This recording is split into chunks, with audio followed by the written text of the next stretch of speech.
Students, now determinant of a matrix जब हम लेते हैं तो मैंने भी आपको बताया है कि आंसर जो है वो बाज़ दफ़ा ज़ीरो भी आता है और बाज़ दफ़ा एक वैल्यू भी आती है। Means in some questions in some cases we are having the number zero as the answer. कभी हमारे पास नेगेटिव आता है या पॉजिटिव आंसर आता है। मींस एक नॉन ज़ीरो आंसर भी आ सकता है और ज़ीरो आंसर भी आ सकता है।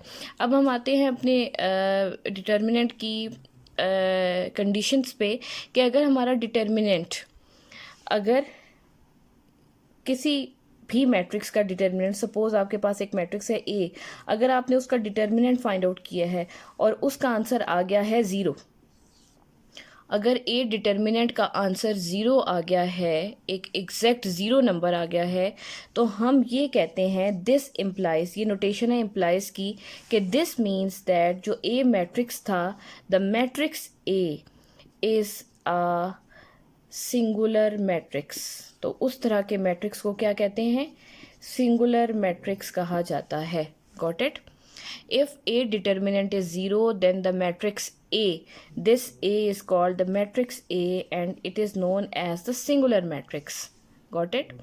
Okay जी, नॉन सिंगुलर मैट्रिक्स क्या होगा? नॉन वर्ड से ही ऑब्वियस है कि अगर ए का हम डिटर्मिनेंट लें और वो ज़ीरो के अलावा कोई और नंबर आ जाए, it is not equal to zero, positive number आ जाए, नेगेटिव नंबर आ जाए, लेकिन ज़ीरो ना आए, if the determinant of a matrix is non zero, not equal to 0, this implies that the matrix A is a non singular matrix. ठीक है जी। अब आपने ये चीज़ याद रखनी है कि अगर a determinant not equal to zero है तो मैट्रिक्स नॉन सिंगुलर है, और अगर a determinant equal to zero है तो मैट्रिक्स सिंगुलर आता है।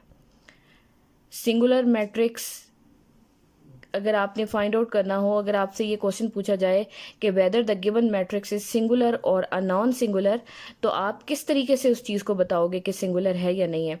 आपका क्राइटेरिया क्या होगा? आपने क्या करना है? Just you have to take the determinant of that matrix, उस मैट्रिक्स का आप डिटर्मिनेंट ले लेंगे और डिटर्मिनेंट लेने के बाद आप ये देखेंगे कि अगर उसका आंसर ज़ीरो आ जाता है तो वो सिंगुलर है, वो मैट्रिक्स जो गिवन मैट्रिक्स था वो सिंगुलर है, और अगर उसका आंसर ज़ीरो के अलावा कोई और नेगेटिव या पॉजिटिव नंबर आता है, मतलब zero other than zero number आता है, तो वो जो गिवन मैट्रिक्स होगा उसको हम कहेंगे कि it is a non singular matrix. और डिटर्मिनेंट लेने का तरीका क्या है कि अगर आपके पास एक मैट्रिक्स है ए और उसकी एंट्रीज़ हैं suppose A B C D, इसकी 4 एंट्रीज़ मैंने इस तरह से ले ली हैं, तो इसका डिटर्मिनेंट कैसे फाइंड आउट करते हैं? सबसे पहले आप इसके अराउंड क्या लगाते हैं? बार्स अप्लाई कर देते हैं। Very good. A B C and D, इसके अराउंड आपने बार्स अप्लाई कर दी और फिर क्या करते हैं? इनका क्रॉस प्रोडक्ट लेते हैं। इनका क्रॉस प्रोडक्ट लेके और दरमियान में नेगेटिव साइन लगा देते हैं। ए के साथ क्या मल्टीप्लाई होगा? डी। ठीक है, शाबाश। और दरमियान में क्या आ गया? Negative sign. और बी के साथ क्या मल्टीप्लाई हो जाएगा? सी। तो this is the method to take the determinant. अगर इस डिटर्मिनेंट का आंसर ज़ीरो आ जाए तो मैट्रिक्स सिंगुलर है, और अगर इसका आंसर ज़ीरो के अलावा कोई और नंबर आ जाए तो मैट्रिक्स क्या होता है? नॉन सिंगुलर होता है। जी स्टूडेंट्स, जी बच्चों, अब आप देखें एक्सरसाइज 1.5 एक्सरसाइज का पहला क्वेश्चन है, find the determinant of the following matrices. अब आपको 4 पार्ट्स दिए मैं, दिस इज़ पेज नंबर 23 जी। 4 पार्ट्स हैं। पार्ट नंबर 1 है आपके पास a matrix -1 1, this is -1 1 2 and 0। You have to find the determinant of this matrix. ये मैं आपको फाइंड आउट करके दिखा रही हूँ। सेकेंड पार्ट, थर्ड पार्ट और फोर्थ पार्ट आपका होमवर्क जाएगा, ठीक है? आप इसको खुद सॉल्व करेंगे जी। Now we are going to solve question number 1 part 1, find the determinant of the matrix A which is -1 1 2 and 0 जी। अब हम इसको सॉल्व करते हैं।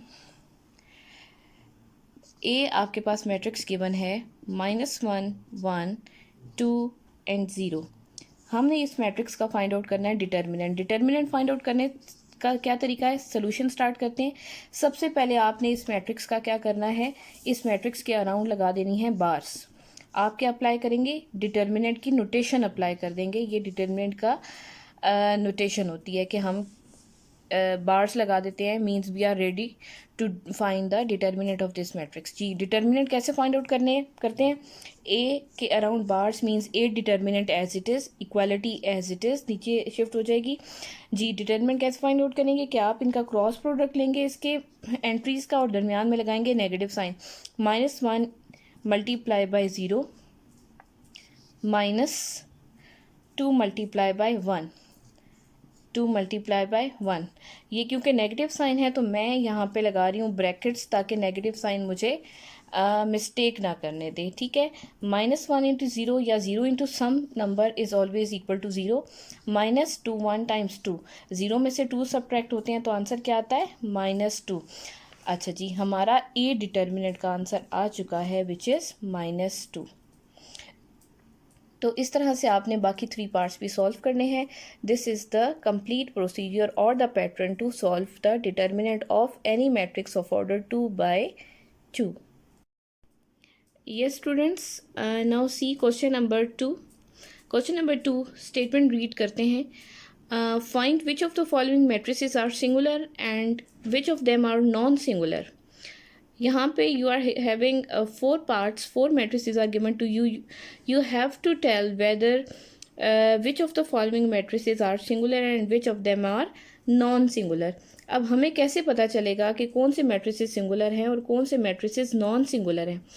yes, अभी हमने ये कंडीशन पढ़ी है कि अगर matrices का determinant लिया जाए, determinant of a matrix, if determinant of a matrix is equal to 0 then the matrix is singular, otherwise it is non singular. अगर नॉट इक्वल टू 0 आएगा तो नॉन सिंगुलर हो जाएगा। तो अब आपने क्या बात याद रखनी है, you have to remember that if a determinant is equal to 0, if a determinant is equal to 0 then the matrix is singular, and if a determinant is not equal to 0 then the matrix is non-singular। ये अब आपने बात हमेशा याद रखनी है। Here you are having question number 2 part number 1, check करना है कि whether the matrix ये जो given है ये singular है या नहीं है। तो हम क्या करेंगे, solution से start लेते हैं, हम करते हैं इस मैट्रिक्स का डिटर्मिनेंट अप्लाई करते हैं। इस पे दोनों साइड्स पे आपने इस पे बार अप्लाई कर दी, 3 6 2 एंड 4। डिटर्मिनेंट कैसे फाइंड आउट करते हैं, equality as it is. Determinant के लिए हमें क्या चाहिए, 3 को मल्टीप्लाई करना है 4 के साथ। ये ब्रैकेट्स क्या शो कर रही हैं कि we are doing the multiplication, ठीक है। ये आपने 3 को 4 के साथ मल्टीप्लाई कर दिया, दरमियान में लगाना है नेगेटिव साइन, नेगेटिव साइन, और 2 को मल्टीप्लाई कर देना है 6 के साथ, 2 multiply bye 6, 4 into 3 is 12 minus 2 into 6 is again 12। तो 12 में से 12 माइनस करेंगे, सेम नंबर सब्ट्रैक्ट होते हैं तो क्या आंसर आ जाता है 0। किसका आंसर आया है, ये ए डिटर्मिनेंट का आंसर आ गया है 0। तो अभी हमने ये कंडीशन रिवाइज की थी कि अगर ए डिटर्मिनेंट इक्वल टू 0 आ जाए तो आपके पास क्या होता है, यस, तो वो मैट्रिक्स क्या हो जाता है, very good, the matrix will become the singular matrix, very good. As a determinant is equal to 0 this implies, ये नोटेशन किसकी है, दिस इम्प्लाइज या this means as a determinant is equal to 0, so this means that a matrix is a singular matrix, singular matrix। अगर इसका answer 0 के अलावा कोई और नंबर आता तो फिर हम कहते हैं कि ये मैट्रिक्स नॉन सिंगुलर है, ठीक है। So now you are clear with the singular and non-singular matrices, means singularity and non-singularity is clear to you। if the matrix का determinant is equal to 0 आ जाए then the matrix is singular, otherwise it is called a non-singular matrix, ठीक है जी बेटा। ये अब आपकी home assignment है जो कि आपने ख़ुद अपने इंडिपेंडेंटली अपने होमवर्क रजिस्टर्स पे सॉल्व करनी है। एक्सरसाइज 1.4 क्वेश्चन नंबर 5 के एक पार्ट मैंने करवाया था और दूसरा भी मैंने स्टार्ट करवा दिया था। तो ये आपने बाकी 2 पार्ट्स खुद करने हैं। क्वेश्चन नंबर 6 का पार्ट नंबर 2 आपने खुद करना है। एक्सरसाइज 1.5 जो कि डिटर्मिनेंट्स वाली है, जिसमें सिंगुलर और नॉन सिंगुलर हमने पढ़ा है। ये 3 पार्ट्स आपके डिटर्मिनेंट फाइंड आउट करने वाले हैं, और ये 3 पार्ट्स जो हैं क्वेश्चन नंबर 2 के, आपने ये बताना है कि इनमें से कौन से मैट्रिसेस सिंगुलर हैं और कौन से नॉन सिंगुलर है। मीन्स हम डिटर्मिनेंट लेके बताएंगे। अगर तो डिटर्मिनेंट का आंसर 0 आ गया तो मैट्रिक्स सिंगुलर होगा, अदरवाइज वो नॉन सिंगुलर होगा अगर डिटर्मिनेंट का आंसर 0 के इक्वल ना आया तो। ठीक है, तो this is your home assignment. ये आपने बहुत अच्छे से सॉल्व करनी है। होप कि आज का लेक्चर आपको बहुत अच्छा समझ आया होगा। तो please you have to do the practice of this lecture as well. So take good care of your selfs. अल्लाह हाफिज़।